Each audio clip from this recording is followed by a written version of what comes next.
Hi everyone, it's Renee. I hope everyone's keeping well and trying to keep upbeat amidst everything going on with COVID right now. Today I'm going to be doing the devotion. I'm very nervous. This is definitely out of my comfort zone.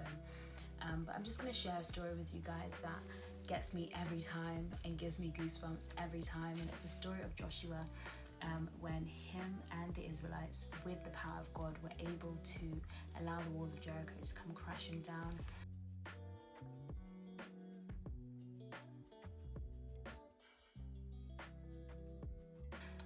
This story is amazing. I won't be able to go through all of it, so I encourage you guys to read Joshua in the Bible, and you guys will find a lot of gems for yourself in this story. But I'll pick up just a few things that I want to share with you. So Joshua was the leader that took over after Moses had passed, and in the beginning chapters we see that God encourages Joshua to be strong, be courageous on a number of occasions, to not fear. It even says, God says, no one will be able to stand against you as long as you live. I will not fail you or abandon you. God says this throughout chapter 1 a number of times. So my first point for you guys is have God-fidence. God-fidence says, I might not be able to do something. I might not have the skills to allow this thing to come to pass. But with God, it's absolutely going to happen. So have that confidence, dispel fear, and have that courage to do the very thing God wants you to do.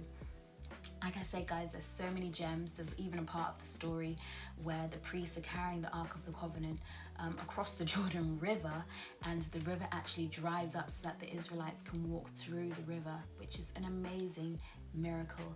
But you guys are gonna have to read that for yourself. So if we skip to chapter 5, we see when Joshua has an encounter with the commander of the army of the Lord, which is an angel, and he's standing outside in front of the Jericho walls, and Joshua looks up and says, are you for me or are you against me? And the angel replies, neither one.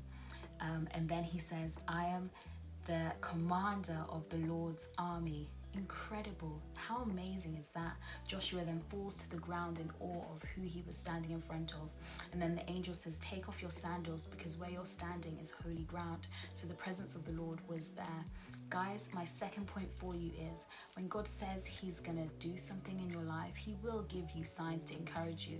If the commander of the army of the Lord coming down to stand and meet with Joshua was not a big enough sign, I don't know what else would have been. God will give you those signs to prove that his presence is there with you along the way.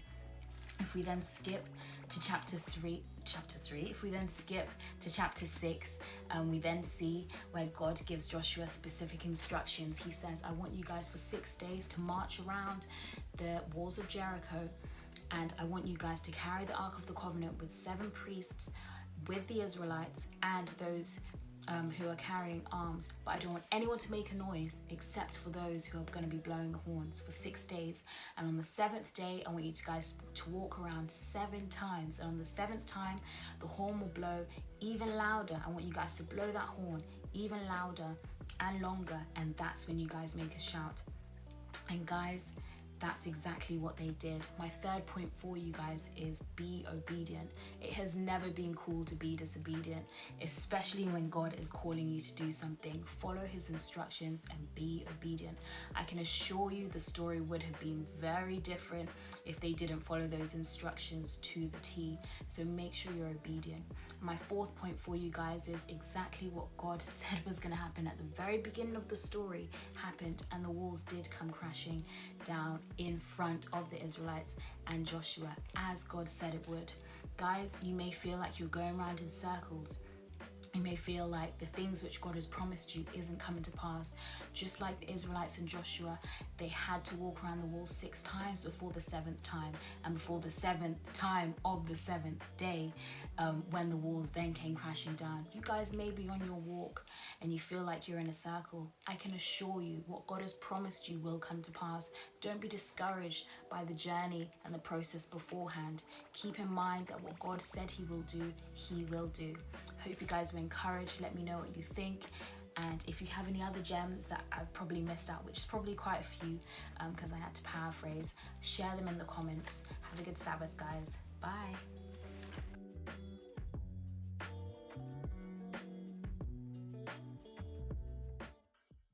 Gospel Bites, the Bible in 60 seconds. Ruth. The book of Ruth is named after its principal character. Ruth was a woman from Moab, and her name is thought by some to mean friend or friendship. The original Hebrew to Greek translators had considered Ruth as simply the end of Judges, and had added it there without a title. It is thought that Samuel was the author. The book of Ruth is not a story of romantic love, but rather the pure and unselfish love of a young widow to the mother of her deceased husband. Ruth is an epic, meaning that the narrative is not historic, which primarily appeals to our need for facts, but rather to our creative imagination and our emotions. The chief purpose of the book is to provide information on the immediate ancestors of King David and trace his family line to that of Christ the Messiah. At the same time, it also presents a beautiful picture of the blessings of the ideal home, with wonderful examples of faith, virtue, humility, and loving kindness.